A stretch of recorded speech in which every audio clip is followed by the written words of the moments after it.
My daughter says I ruined her life because I refused to support her wedding to her own sister's ex. Most people assume family drama is something that happens to teenagers and young adults who are still figuring out who they are, not to a woman who already has wrinkles around her eyes and keeps antacids in her purse next to her keys. I used to think that too, honestly. I really believe that by the time you have grown daughters and a long marriage, the chaos settles into something predictable. You argue about politics at dinner, you complain about bills, you miss people who have passed, and that is it. I never imagined that I would be in my living room one evening, looking at my younger daughter standing there with a ring on her finger, introducing her brand new fiancé, and realize in the same breath that my entire idea of what kind of mother I was had been completely wrong. My name is Marielle, by the way, and if you were on my couch right now with a mug of something hot in your hands, this is exactly how I would tell you the story, because there is no polished way to explain how one engagement announcement blew apart every illusion I had about my family. I always thought of us as stable. Not perfect, not movie kind of perfect, but stable. I have been married to the same man for what feels like several lifetimes already, and we raised 2 daughters who, from the outside, looked like the usual opposites that somehow belonged to the same family. My older daughter has always been quiet and a little bookish, the type who preferred to sit in the corner at family gatherings texting one close friend instead of dancing in the middle of the room. My younger daughter came into the world loud and never really stopped. She is the kid who always volunteered to lead group projects and somehow walked into every room like it had been waiting for her. Growing up, they had the usual sister dynamic with a little extra spice. The older one got better grades without trying, which made the younger one furious, and the younger one got invited to every birthday party in a 3-block radius, which made the older one quietly jealous even when she pretended not to care. It was all small stuff at first, the kind of petty rivalry you shrug off. When my younger daughter did not make the cut for a sports team one year, she spent almost a week stomping around the house, slamming doors and complaining that the coach was blind, while my older daughter tried to comfort her and then rolled her eyes behind her back. When my older daughter was in high school and had a tiny crush on some boy in her math class who barely knew she existed, my younger one would stroll through the hall like she owned the place, chatting with boys effortlessly. I could see the envy in my older daughter's eyes every now and then, but I told myself that was just part of being sisters. Sometimes I think back to those tiny scenes and see the pattern written all over them. One daughter took up space without even trying. The other quietly made herself smaller. When the younger one pouted, we scrambled to fix it. When the older one said she was fine, we believed her and moved on. We called it keeping the peace. But really, we were teaching one child that the room would always rearrange itself around her, and the other that her job was to live on whatever attention was left. When they left for college, the noisy part of the rivalry kind of faded into the background, mostly because they were suddenly in different states, with new lives to build and new people to impress. My older daughter went first, choosing a university a few hours away, somewhere quiet where she could walk under trees and pretend she was in an old movie. My younger daughter followed 2 years later to a different school in a different direction, and made it clear she was ready to reinvent herself all over again. Our house got quieter in that heavy kind of way. We did the usual things parents do to fill the silence. My husband suddenly cared way more about the lawn than he ever had before, and I found myself reorganizing closets that nobody had touched in years, as if putting old boxes in neater stacks would somehow make the ache smaller. We would sit at the kitchen table with 2 plates instead of 4 and scroll through our phones, pretending to look at news or recipes when really we were waiting for our daughters' names to light up the screen. People always talk about how exciting it is when kids leave for college, how proud you feel, and that part is true, but they do not talk as much about the echo that moves into the hallway after they go. The laundry load shrank. The grocery cart stopped overflowing. We adjusted and told ourselves this is what good parenting looks like. Your kids growing wings and leaving. Holidays became the anchor points. They would both come home for long weekends, share a room again, laugh and fight over the bathroom like they used to. On the phone between visits, the older one mostly talked about classes and how exhausting everything was, while the younger one sent us photos from parties, always in the middle of a crowd. There were little moments, even back then, that I wish I had paid more attention to. Once, during a visit home, we were sitting on the couch and my younger daughter started showing me silly photos and videos on her phone from some event on campus. She laughed at every clip, pointing herself out in the background like she was playing a game of Where is that person?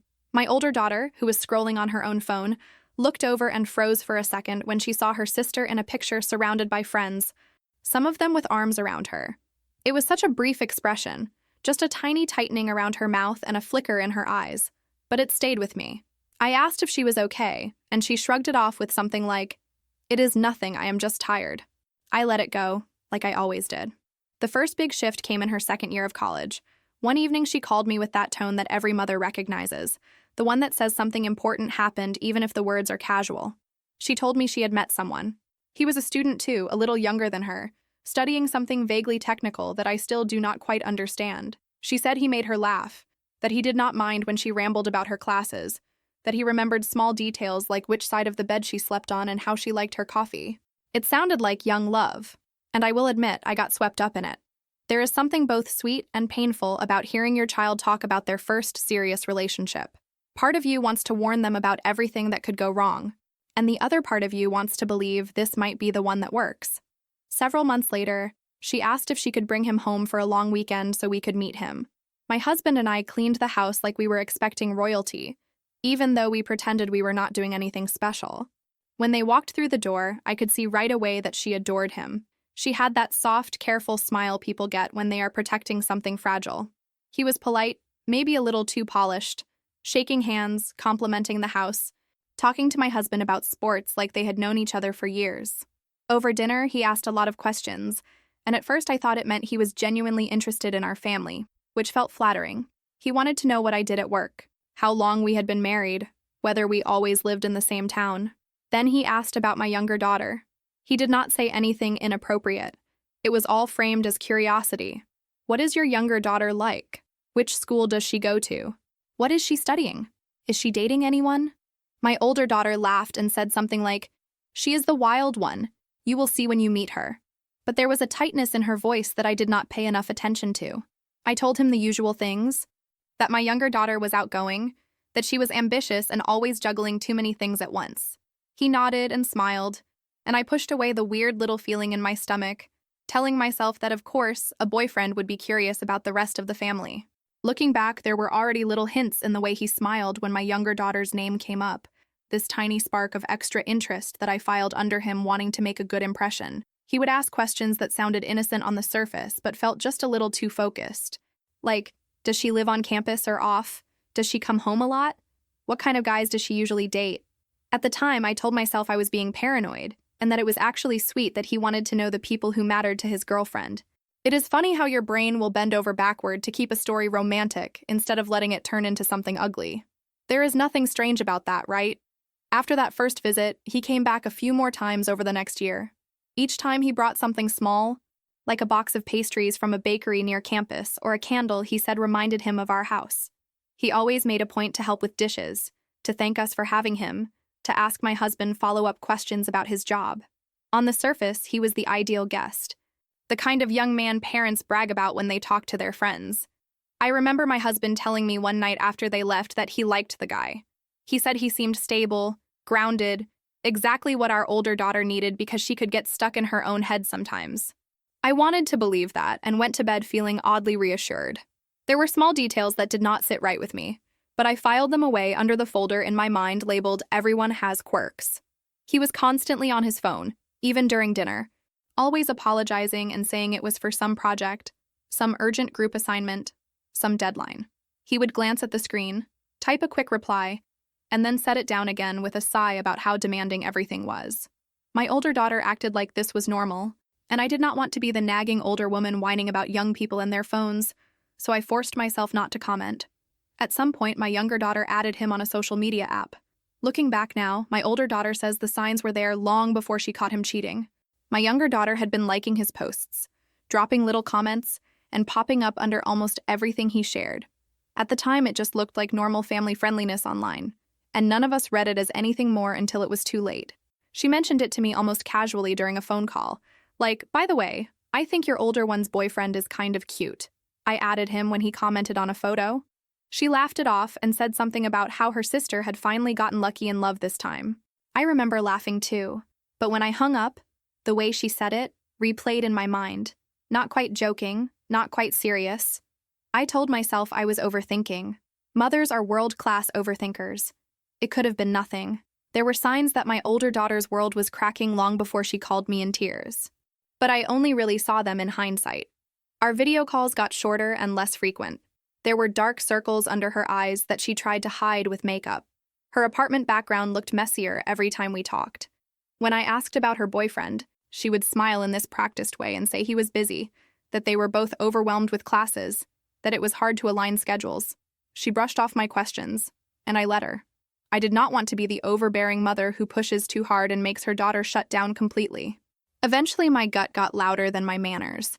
One week, after too many brief calls and one too many times of her saying she was fine while looking like she was anything but, I decided to visit her. I booked a ticket, told my husband I needed to see her with my own eyes, and showed up at her apartment with a bag of groceries and a forced, cheerful smile. The place that greeted me was not the cozy student mess I expected. It was something heavier. There were dishes in the sink that looked like they had been there for days.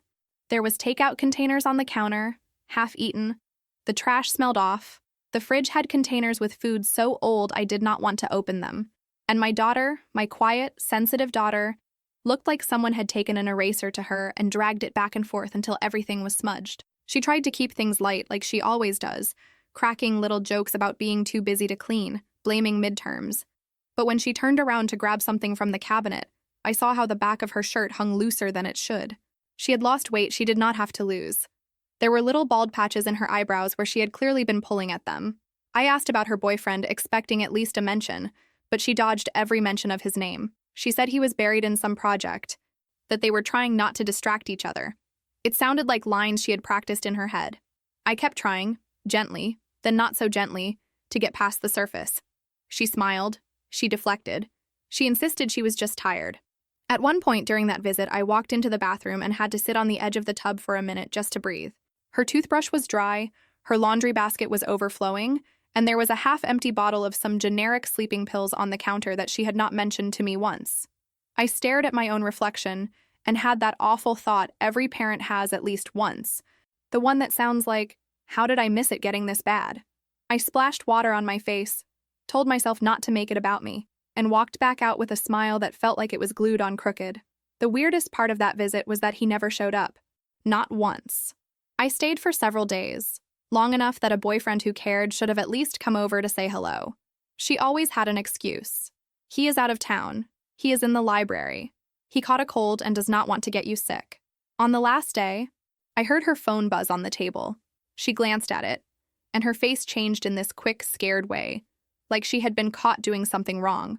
She flipped it face down and said she needed to run an errand alone. Something in me broke a little, but I swallowed it and hugged her tight before I left, telling her to call me if she needed anything.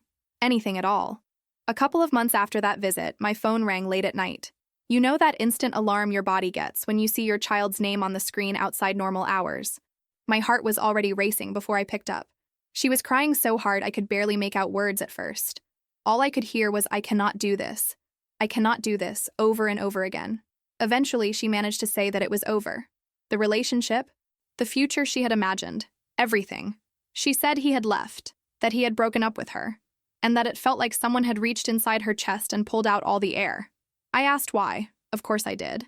I asked if he had met someone else, if they had a big argument, if something specific had happened. She would not answer. She kept saying it did not matter, that she just needed me to come. So I went.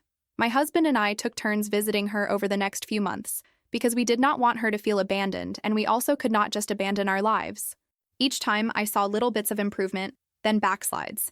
There was one visit where I found a little stack of sticky notes on her nightstand with tiny goals written in her handwriting. Things like take a shower before noon and answer one message from a friend and eat something that is not delivery. It broke my heart and impressed me at the same time, because it meant she knew she was not okay, but she was at least trying to give herself a roadmap out of the fog. Another time I opened her fridge and it was full of carefully prepped containers. And for a second I felt hopeful, only to realize later she had not touched half of them because even taking off a lid felt like work on some days. She would get up and shower and make herself a decent meal one week, then the next week she would be back on the couch with the lights off, staring at the wall. When we suggested therapy, she resisted at first, insisting she was fine and that time would fix it. But time was not fixing it. Not fast enough. Eventually, she agreed to talk to someone professional, more out of exhaustion than conviction, I think. During all of that, she refused to give details.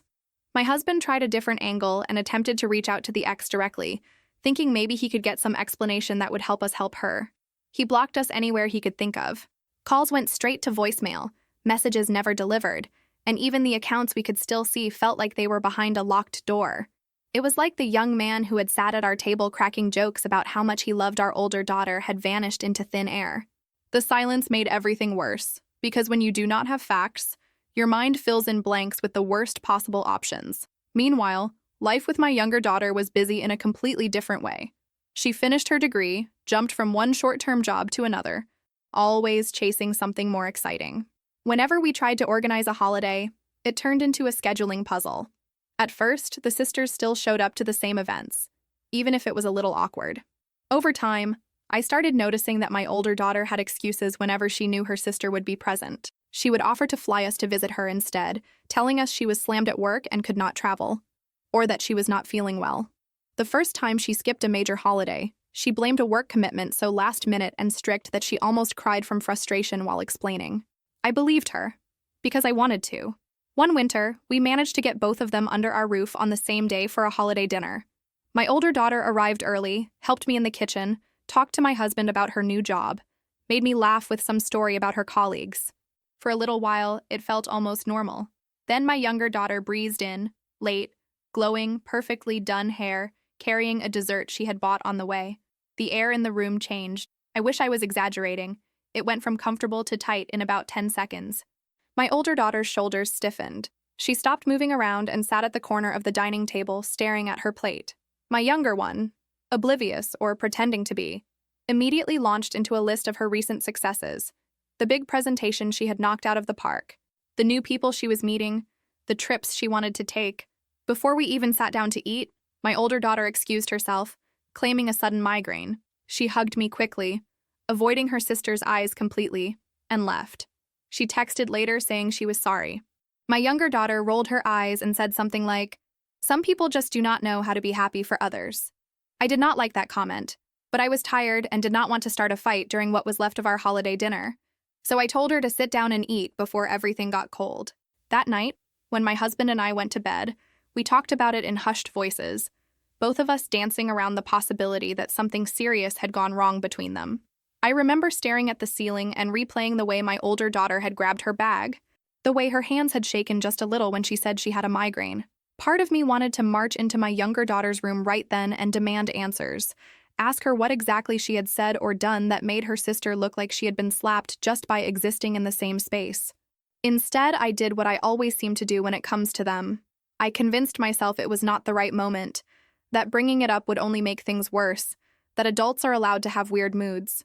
I chose peace over clarity, and that choice came back later like a bill I could not afford to pay. We told ourselves that maybe they had just grown apart, that adults do that sometimes, even siblings. We did not push further. Looking back, that was mistake number 100 on a long list. Time went on. My older daughter kept going to therapy. Slowly, she became someone who could function again, not just drag herself through the days. She got a promotion at work, started mentioning a new person she was spending time with, another colleague who made her feel seen without asking her to pretend she was fine when she was not. She did not call him her boyfriend for a long time, which I respected.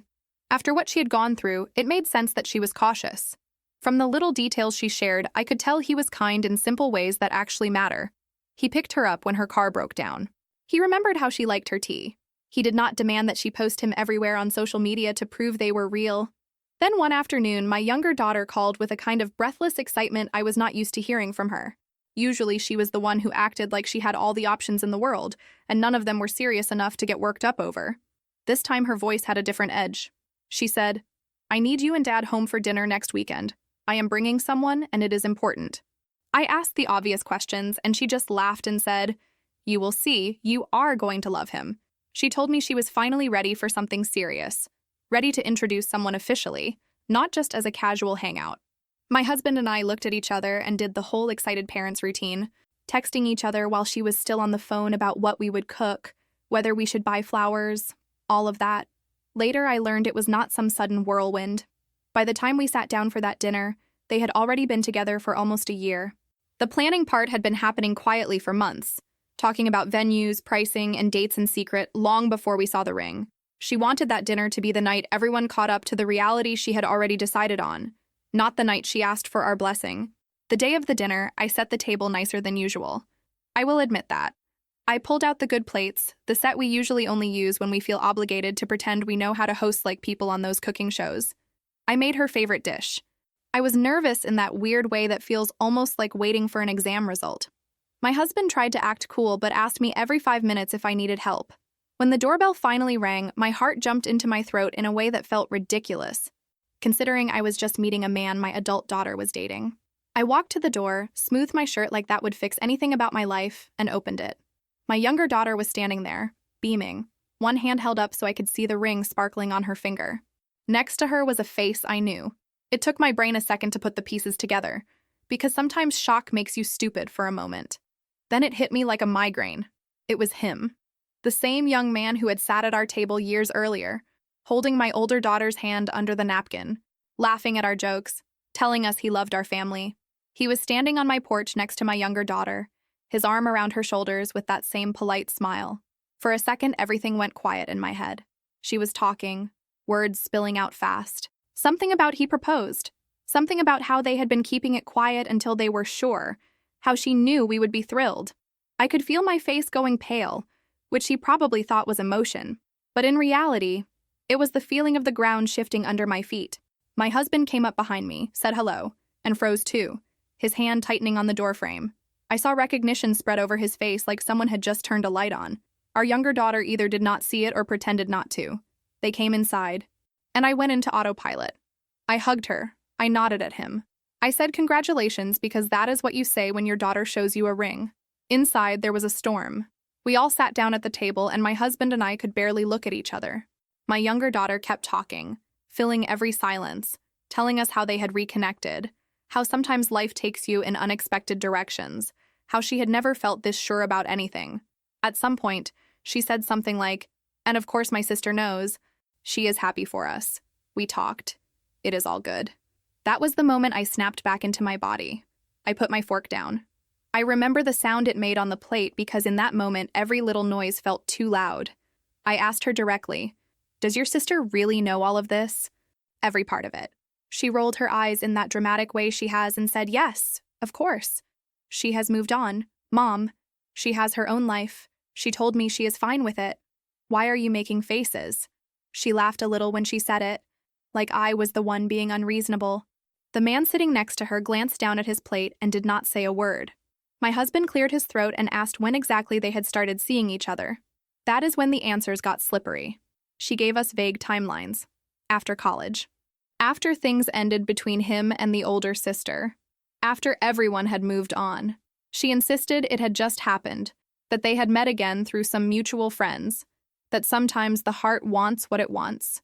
I could feel my anger rising, slow and hot. I tried to imagine my older daughter lighting a candle for her sister's happiness after being broken by this same man, and the image would not fit. At some point, my younger daughter started listing all the ways we had supposedly favored her sister over her growing up. She said, "You always took her side. You always celebrated her achievements more. You liked all her quiet, polite act and treated me like the wild child." She said when our older daughter first brought him home, we had practically rolled out a red carpet. I wanted to scream that we had treated him like a guest because that is what you do. Not because of some secret conspiracy, but instead I just stared at the two of them, my heart pounding so hard I could feel it in my ears. Eventually I got up, because sitting still felt impossible. I walked upstairs, every step heavier than it should have been, and opened the drawer where we kept the spare keys for family. Both girls had copies at one point, back when home still meant the same thing for everyone. I found my younger daughter's spare key, the one she barely used anymore but still expected to work like a free pass whenever it was convenient. I walked back downstairs and placed it in her palm. She looked confused for a second, then offended. I told her to go upstairs, take anything that was still hers from her old room, and either give the key back on her way out or keep it as a souvenir of the boundary she was crossing. I know that sounds dramatic, and trust me, it felt dramatic. But in that moment, I felt like I had to draw a line somewhere. I told her plainly that I could not pretend this was normal. I said, "You made a choice, and that choice hurt your sister in a way you clearly have not even tried to understand." I told her that if she wanted to move forward with this engagement, I could not stop her. But she should stop calling this house her safe place if she was going to use it to parade around the man who had already broken one of us. She exploded, obviously. She accused me of punishing her for finally finding real love. She said I was making it about something that happened years ago and refusing to see how happy they were now. The man next to her stayed mostly quiet, letting her do the emotional heavy lifting, which honestly made me dislike him even more. He only spoke up once to say in this soft voice that he understood if we needed time, that he hoped eventually we could all move past the past. He added that he never meant to hurt anyone, that feelings were complicated, and that he hoped we could all start fresh, like my older daughter had been nothing more than a rough draft of the life he actually wanted. I wanted to ask him if his definition of the past included the years my older daughter spent crying in the dark, wondering why she was not enough. They left angry, slamming the door, the ring on her finger flashing under the porch light as she gestured wildly. As soon as the house was quiet again, I picked up my phone. My hands were shaking so much I could barely tap the screen properly. I called my older daughter. She answered on the second ring, and I could hear traffic in the background. I asked her a simple question, even though we both knew it was not simple at all. I asked her if she knew that her sister was engaged to the man she had spent almost 4 years with. There was a long pause, then she sighed in this way that sounded like she had been holding her breath for a decade. She said she knew they were together. She did not sound happy. She did not sound fine. She sounded like someone who had been waiting for this moment, dreading it. I asked if she had really given them her blessing the way her sister claimed. She laughed, and it was the saddest laugh I have ever heard in my life. It was one of those laughs people do when they are too tired to cry. My husband took the phone then, because I was shaking too much. He used the voice he saves for when he is deadly serious, the one that makes even grown men sit up straight. He told her that we were done guessing and dancing around things. He asked her to please, finally, tell us the full story. No more protecting anyone. No more vague hints. Just the truth. There was another long silence, and then she started to talk. She told us that near the end of her relationship with him, she had started noticing little things. Messages that disappeared. Sudden changes in his schedule. Inside jokes with people he swore were just friends. One day she saw a notification pop up on his phone that he had not hidden fast enough. It was a message with a heart from someone who was absolutely not her. When she confronted him, he did not deny it. He admitted he had cheated, that there had been someone else, but he refused to say who. He told her that if she trusted him, she would drop it. He made her feel crazy for wanting to know. She tried to work through it at first. She told us about nights where she sat on the bathroom floor shaking, wondering if she was making things bigger than they were. She tried to forgive him, tried to patch the holes in something that was clearly already sinking, until one day she realized she was spending more time worrying about what he was doing on his phone than about her own life. So she ended it. She said it was the hardest thing she had ever done because she still loved him, but she could not keep being the only one fighting. Not even 2 months later, she opened a social media app and there they were. What made it worse was realizing, as she scrolled back through old notifications, that my younger daughter had been orbiting him for a while, liking his posts, dropping little comments, sending harmless-looking messages, before the breakup was even official. A photo of him and her sister, smiling. Her sister's caption was something nauseating about finally choosing herself. There were hearts in the comments, people cheering them on. She described the moment like being punched in the chest. All the missing puzzle pieces slammed into place. The late-night messages, the weird questions he had asked about her sister, the way her sister had started making these little comments about how cute he was, how lucky her older sibling was. She confronted her sister in person once, in a parking lot outside a coffee shop. They were standing next to their cars with cold, wind-whipping hair into their faces, and she asked the only question that mattered. How could you? Her sister shrugged. According to my older daughter, she did not cry, did not apologize, did not even look particularly guilty. She said something like, "These things just happen, you two were already falling apart anyway." When my older one tried to explain that no, they had not been falling apart until the betrayal, her sister rolled her eyes and said she was being dramatic. She told her that people do ugly things when they are in love. She acted like my older daughter was an obstacle that needed to be moved out of the way, not a human being who had been hurt. After that day, they stopped talking. My older daughter said she had decided not to tell us everything because she was ashamed. She admitted she also did not want to be the reason we turned on her sister or spent the next decade replaying every holiday and wondering where we had gone wrong. So she swallowed it all and tried to let us keep our illusion of peace. She felt like getting cheated on by her boyfriend and replaced by her own sister meant there was something wrong with her. She did not want to see the disappointment in our faces. She figured it would be less painful if we all pretended it was a normal breakup. Meanwhile, My younger daughter had apparently woven a completely different story for everyone else. One where she and this man had found each other after he and her sister had gone their separate ways for totally unrelated reasons. I listened to all of this with my phone pressed to my ear, feeling anger and guilt wash over me in waves. How had I not seen it? How had I stood there at my counter chatting pleasantly while my older daughter was being slowly dismantled right under my nose?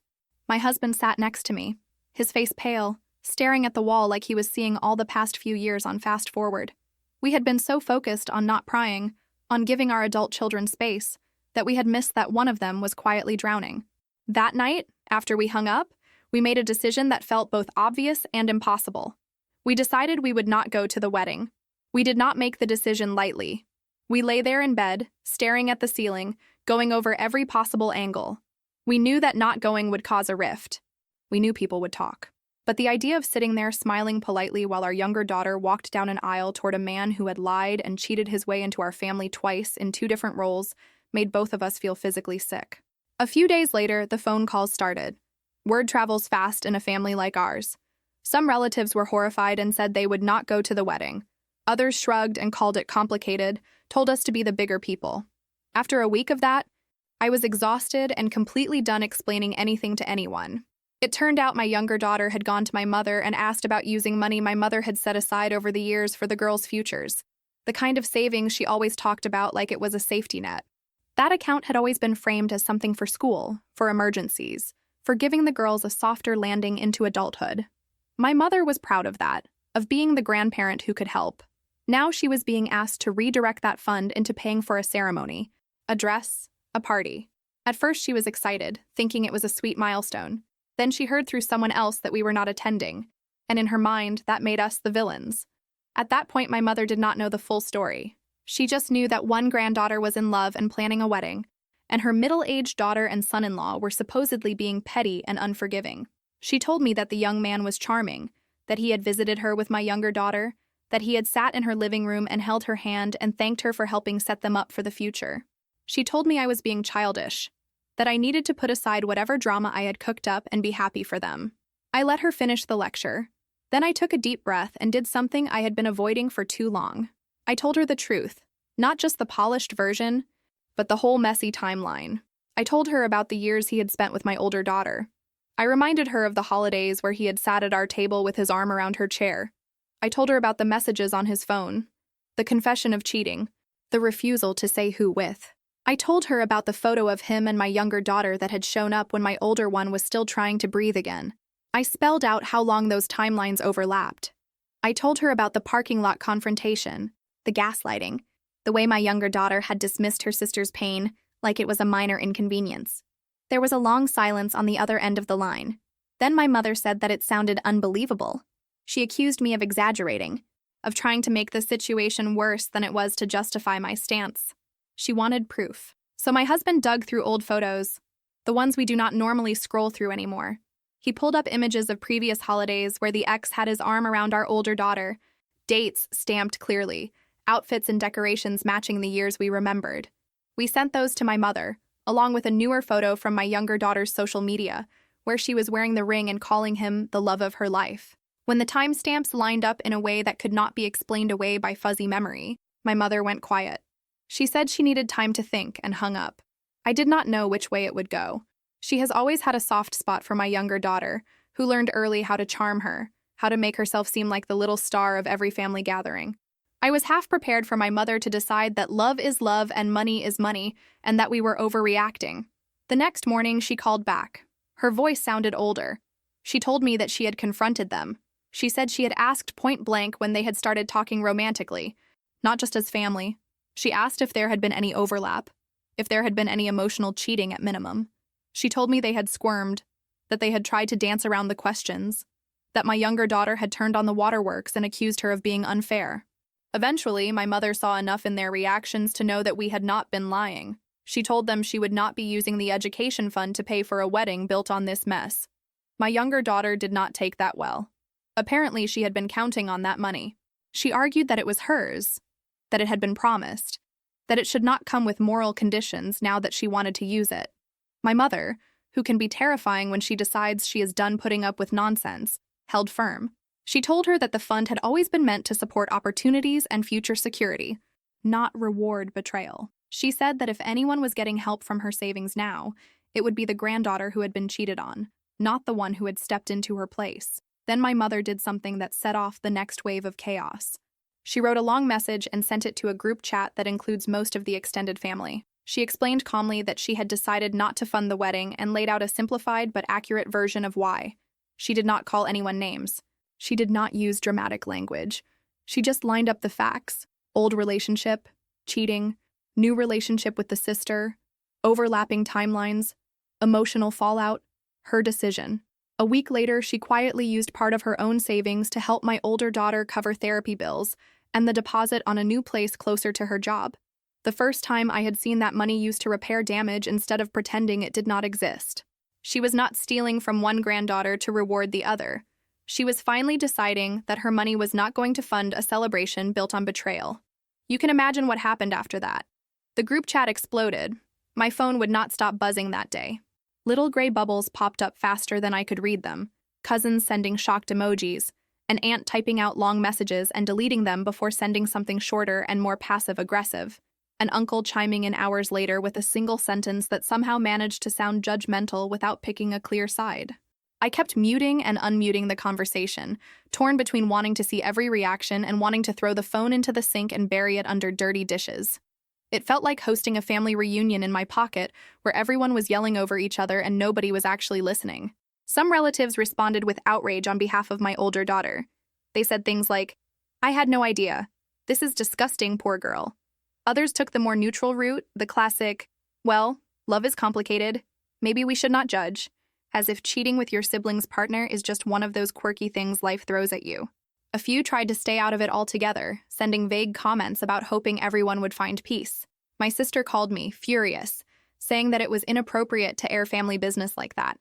She said that even if what happened was wrong, it did not mean we should blow up a whole wedding. A cousin tried to mediate, saying that people do stupid things when they are young and that holding grudges forever was not healthy. Meanwhile, my younger daughter went into full victim mode. She posted vague things on social media about cutting off toxic people, about choosing herself, about how some relatives prefer drama to love. She messaged some family members directly saying that her parents were trying to ruin her happiness, that her sister had manipulated everyone into turning against her. She framed herself as someone finally brave enough to follow her heart despite judgment. As all of this swirled around us, the wedding planning started to wobble. At first, my younger daughter and her fiancé tried to act like they were above it all. They posted cute photos of cake tastings, centerpieces, all the usual stuff. But without my mother's fund, the numbers started looking different. Deposits became heavier, vendors wanted money they did not have, and then something else happened. The fiancé's own family started asking questions. Apparently, until that point, he had given them a neatly edited version of events, one where he had dated some girl a long time ago in college, and it had ended naturally, and only later had he met her amazing younger sister. But extended family talk is like smoke. It finds its way into every house. Bits of the real story reached them. A relative of ours who knew someone on their side mentioned the overlapping relationships. Screenshots of my mother's message floated across phones. Suddenly, his mother was calling my younger daughter asking for explanations. His father was wondering aloud what else had been hidden. Some of his friends who had known my older daughter back then and had liked her made their discomfort clear. We heard about this secondhand, but the effects landed in our living room anyway. My younger daughter showed up one afternoon without warning. She was pale and looked exhausted. She started by screaming. She said that we had poisoned everyone against her, that if we had just kept quiet and let her be happy, none of this would have happened. She blamed us for her future mother-in-law's coldness, for friends who were suddenly too busy to answer her calls, for vendors who were asking for full payment up front because the family backing no longer looked secure. My husband listened quietly for a while and then told her firmly that her situation was of her own making. He told her he loved her, which is true, but that loving someone does not mean pretending their choices have no consequences. He said that we had allowed her to tell the story her way for long enough, and that the result had been our older daughter suffering in silence. He said we had chosen truth over comfort this time, and that he did not regret it. She did not want to hear that. She accused us of choosing one daughter over the other. I told her that we were finally choosing ourselves too, choosing not to be complicit. The pressure kept building. Costs, judgment, cold shoulders from people who had previously been warm.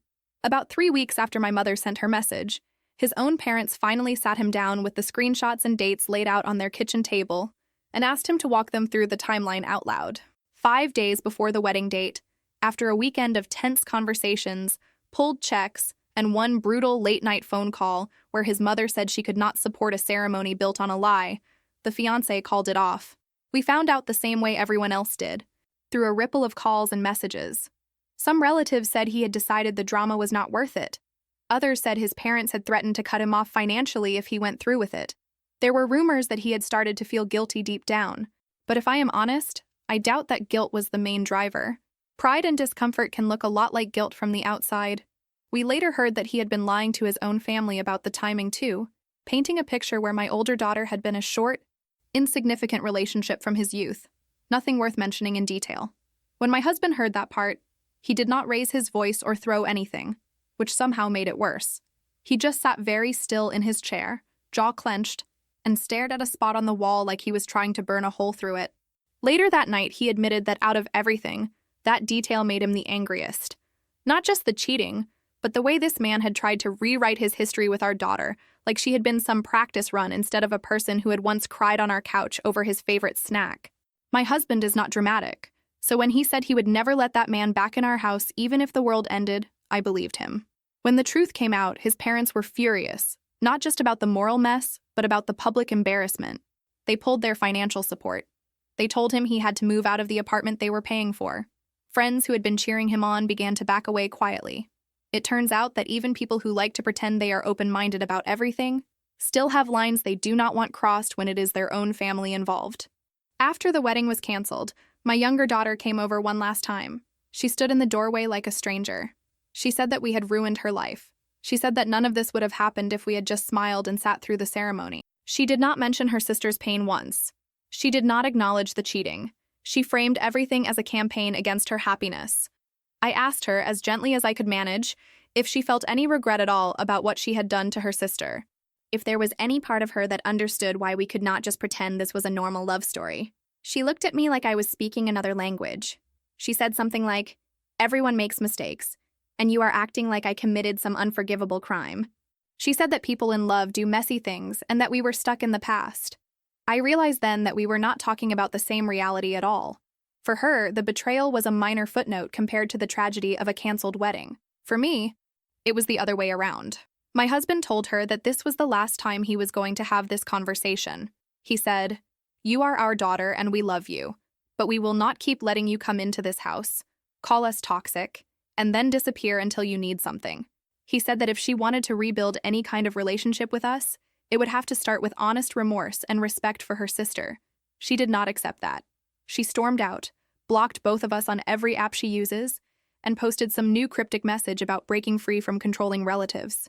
The relationship between her and the ex did not survive much longer after that. The combination of family pressure, financial stress, and social fallout was too much. They broke up quietly, or at least as quietly as two people who live half their lives in public can. There was no dramatic announcement, just fewer and fewer appearances together until he vanished from her photos entirely. Every once in a while, someone mentions seeing his profile online with a new partner, someone completely unrelated to our family, and I just feel tired. Life did not magically become easy after all this. There was no neat fade out with soft music. We still have an older daughter who carries scars from being betrayed twice by people she trusted. We still have a younger daughter who is angry at us, who tells anyone who will listen that we destroyed her big love story. We still have a complicated family group chat, where some parties have muted others, and every holiday planning session feels like carefully diffusing a bomb. We have developed this strange, unspoken choreography around it. My husband and I sit with a calendar between us like it is some kind of puzzle, talking through which branch of the family can handle being in the same room, who needs advance warning, and which topics are completely off limits unless we want to watch the whole night catch fire. Sometimes we end up doing smaller gatherings with just a few people and too much food, and other times we split up for a day so nobody has to pick a side in front of us. It is not the holiday fantasy I pictured when the girls were little and making paper turkeys at the dining table, but it is the version we can live with right now without everyone going home bleeding. But there are good things too. Our older daughter kept going to therapy. She kept showing up for her own life. Over time, she let herself trust her new partner more. They built something slowly, without grand gestures, more like layering bricks than fireworks. One afternoon, she called and said she had accepted a proposal. There was no big social media reveal. She just told us in her soft, steady voice that she wanted to marry a man who had stood by her through panic attacks and nightmares and awkward family conversations. When I met him properly, I understood why. He is not flashy. He is not the kind of man who would charm a whole room in 10 minutes. But he looks at her like she is a person, not a prize. When she gets overwhelmed, he does not make it about himself. He just sits with her until her breathing slows. When they set a date for their wedding, they kept it small. No huge venue, no elaborate decorations. They invited the people who had actually been there for her while she was putting herself back together. We went, of course. I cried through the whole ceremony, half from happiness and half from grief for everything that had been lost. There was an empty space in my mind where my younger daughter should have been, rolling her eyes at sentimental speeches, taking shots by the bar. She was not there. She did not come. She sent a short message beforehand saying she hoped her sister would be happy, but that she could not stand in a room full of people who had decided she was the villain. I do not know if she meant that or if it was another performance. But either way, she was absent. After the reception, when we got back to the hotel and my husband fell asleep almost immediately, I sat in the chair by the window and let everything settle. I thought about how, when my daughters were little and fighting over toys, I would always try to make them apologize and hug it out, as if that would erase whatever hurt had just happened. I used to say things like, "One day you will be all each other has, so you need to take care of each other." It sounds nice when they are small. It sounds naive when you are looking at the wreckage of what they actually did to each other. My husband deals with it differently than I do. He keeps most of his feelings folded up inside, like shirts stacked in a drawer, all the edges lined up. Every once in a while, though, it spills out. He will hear a song that used to play in the car when the girls were teenagers and suddenly go quiet. Or he will linger a little too long in the hallway outside their old rooms, pretending he is looking for something in a closet that is mostly empty now. One night, when we could not sleep, he said he sometimes feels like he failed as a father because he did not teach them how to treat each other better. I told him that we taught them what we could, and that they are adults who make their own choices now, but part of me understands what he means. When your kids hurt each other, it is hard not to look in the mirror and wonder what part of that hurt has your signature on it. There are tiny, ordinary moments that feel like victories now. The first time my older daughter called just to talk about something stupid she had seen online, and not to cry or ask for advice, I hung up and cried in the kitchen out of sheer relief. The first time she and her husband visited and she fell asleep on our couch in the middle of the afternoon with a blanket over her feet, breathing deeply instead of tossing and turning, I took a mental picture and filed it under proof that healing is possible, even if it is slow and uneven and nothing like the clean arcs people write about in novels. Those are the things I hold on to when the guilt about my younger daughter wakes me up at 3 a.m. and sits on my chest until the sky starts to lighten. I do not stalk my younger daughter online the way some parents do, but I cannot pretend I never look. Every now and then I type her name into a search bar on a social media app and scroll just enough to see that she is still out there, taking selfies in restaurant bathrooms, posting pictures of coffee and sunsets, writing long paragraphs about growth and healing that make no mention of the people she stepped on along the way. I do not comment. I do not like anything. I just watch for a second, make sure she seems alive and mostly okay, and then close the app before I spiral into imagining entire conversations that may never happen. It is a weird kind of parenting, loving someone from a distance and hoping that someday they will turn around and decide they are ready to see you as a person again, not just a barrier. The funniest part, if there is anything funny here at all, is how normal our life looks from the outside. To the neighbors, we are just that middle-aged couple who take walks after dinner and argue quietly about the yard. To my coworkers, I am just another woman who keeps family photos on her desk and complains about deadlines. Nobody sees the mental flowchart I have built for every holiday invitation, the way I calculate which relative knows what version of the story, or the way my stomach drops when I see certain names flash across the screen. From a distance, we probably look boring. Up close, it feels like living in a house that used to have a missing wall and now has a new one patched over it. It holds for the most part, but if you press your hand in the right spot, you can still feel where everything cracked. If you are wondering whether I regret telling the truth, the answer is no. But it is not a clean, heroic no. Telling the truth cost us our younger daughter, at least for now. It changed the way holidays look and the way I walk past the extra chair at the table. People love to say that honesty is always the best policy, but what they usually mean is that they want honesty as long as it does not make them pick a side or sit in any discomfort. In real life, sometimes you tell the truth, and end up with fewer people at your table and a little more peace. And you have to decide if you can live with that. There is one last thing I think about more often than I admit out loud. When the girls were little and fought over something ridiculous like a plastic bracelet or who got to sit in the front seat, I used to kneel down between them and say that one day it would just be the two of them when we were gone and they were going to need each other. It felt like one of those cheesy parent lines you repeat because it sounds true enough. Now I know you can raise two people in the same house with the same speeches and still watch them grow into adults who can barely stand to be in the same room. I have not entirely killed the hope that one day my younger daughter might be ready to come back and face what really happened, but I am done living like everything is on pause until she does. For now, it is one daughter here, one somewhere out there, and me learning how to love both without lying to myself. I will always love both of my daughters. That never changed. What changed is my willingness to pretend that betrayal is just a complicated kind of love everyone should clap for. My older daughter rebuilt her life brick by brick, and seeing her finally sleep through the night is the closest thing to peace I have had in years. My younger daughter is still out there telling her version to anyone who will listen. On her birthday last year, I wrote a simple message, nothing dramatic, just that I was thinking of her and hoped she was safe. The text never went through. I tried sending a card through my mother instead, and weeks later she handed it back to me unopened because she did not want to lie about whether it had been read. That was enough of an answer. For now, I let my younger daughter tell whatever story she needs to tell about us, and I let the silence sit where it sits. Maybe one day she will be ready to face the real story. Until then, my job is simple. Tell the truth. Protect the daughter who was hurt and keep living, even with one empty chair at the table.